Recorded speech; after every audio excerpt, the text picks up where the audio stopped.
देश भर की तरह उत्तर प्रदेश में भी कोरोना के मामले काफी कम होते जा रहे हैं और अब ये मामले कुछ 100 में निकल करके आ रहे हैं। लेकिन क्या स्कूल खुलेंगे? सबसे बड़ा सवाल यही है और अभिभावक से लेकर सबकी चिंता और सबको जानने की ये जिज्ञासा है कि आखिर स्कूलों का क्या हो रहा है। कोरोना के इस दौर के बाद कैसे खुलेंगे स्कूल?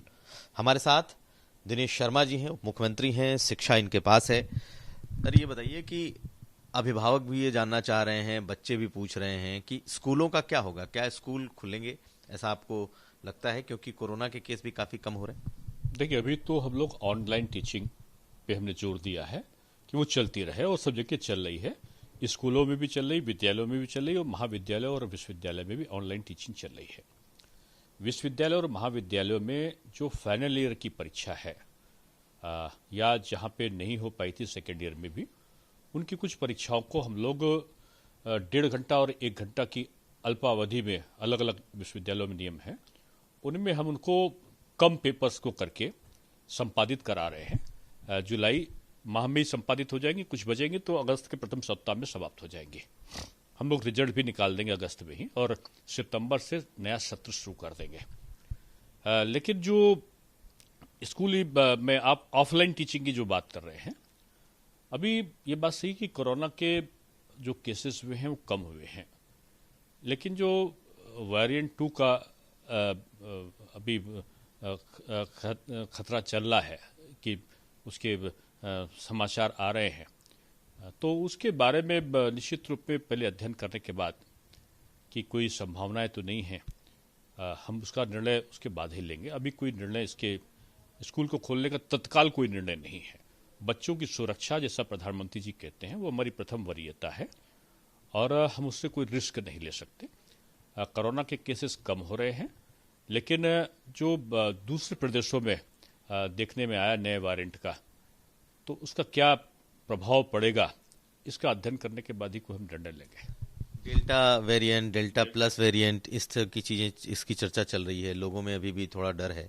तो क्या आप इस पर कोई अभी स्टडी सरकार कर रही है या फिर वेट कर रही है? एक टेंटेटिव कुछ मानकर चला जा सकता है कि कब से खुलेगा ये ऑफलाइन स्कूल? देखिए, डेल्टा वेरिएंट या डेल्टा प्लस वेरिएंट के कोई केसेस अभी हमारे उत्तर प्रदेश में नहीं आए हैं, लेकिन दूसरे प्रदेशों में आए हैं, इसकी सूचना हमें प्राप्त हो रही है। तो क्योंकि कोरोना के बारे में प्रधानमंत्री जी भी जो कहे वो सही है कि बहुरूपिया है, किस रूप में कब कहाँ आ जाए। हम संभावनाओं के आधार पर तैयारी भी कर रहे हैं कि तीसरी लहर की जो भी संभावनाएं थी, हम उसका बचाव के क्या उपाय करेंगे। आएगी कि नहीं आएगी ये तो भविष्य के गर्त में है कि क्या होगा, लेकिन हम अपनी तैयारी अभी से रखे हैं। स्कूल इसलिए नहीं खोलेंगे कि बच्चों पर दुष्प्रभाव की संभावना ज़्यादा व्यक्त की जा रही है, तो इसलिए भी हम लोगों ने कोई इस पर निर्णय नहीं लिया है। समय के अनुसार जैसे जैसे प्रभाव कम होगा, हम लोग इस बारे में अध्ययन करने के बाद ही कोई अगला निर्णय लेंगे। यानी अभी कोई खोलने का तुरंत कोई विचार नहीं है, ना इसकी चर्चा? नहीं, तत्काल नहीं है। अभी हम ऑनलाइन टीचिंग पे ही जोर दिए हैं, ऑनलाइन टीचिंग चल रहा है। अभी हमारे जो अंक तालिकाओं पर अंकन की प्रक्रिया है वो भी जल्दी इसी महीने आ जाने वाली है, जुलाई में। और उसके बाद हमारे जो सत्र है वो नियमित रहेगा। सत्र के नियमितीकरण में कोई असर नहीं आएगा। हाँ, बच्चों की ऑफलाइन टीचिंग कब से शुरू होगी, ये निर्णय हम लोग परिस्थितियों का, कोरोना के प्रभाव का, दुष्प्रभाव का आकलन करने के बाद ही हम कोई निर्णय लेने पे सक्षम होंगे। तो उप मुख्यमंत्री दिनेश शर्मा ने कहा कि फिलहाल स्कूल नहीं खुल रहे हैं जब तक पूरी तरीके से तय न हो जाए कि कोरोना का क्या असर होने वाला है, तब तक स्कूल उत्तर प्रदेश में नहीं खुलेंगे। ऑनलाइन क्लासेस चल रही हैं, वो चलती रहेंगी। हाँ, ये जरूर है कि किसी का वर्ष नुकसान नहीं होगा।